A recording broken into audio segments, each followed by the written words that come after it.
I have a question for you.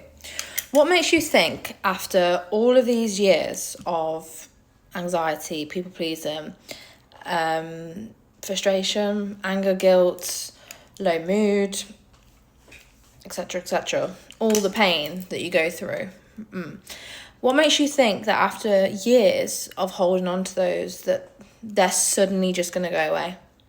Make a few changes to your behaviour, change your environment, change who you hang around with, and suddenly they're just going to go away. No.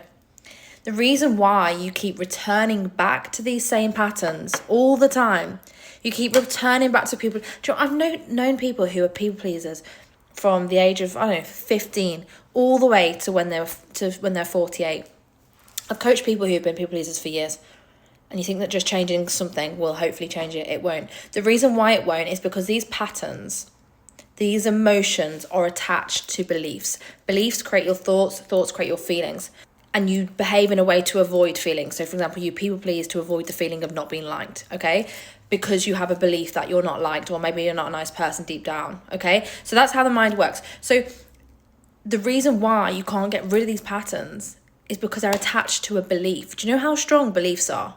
Do you know how deeply rooted they are within you and how wide they are? So when you try to change your behavior, you try to become a new version of you, you try to free yourself mentally, you always return back to this part of you because there is a belief there.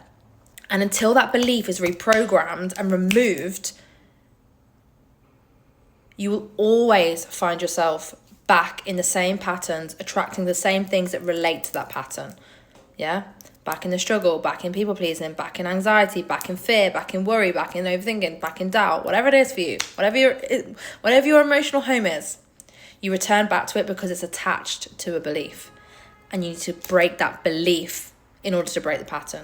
And that is where true change will start.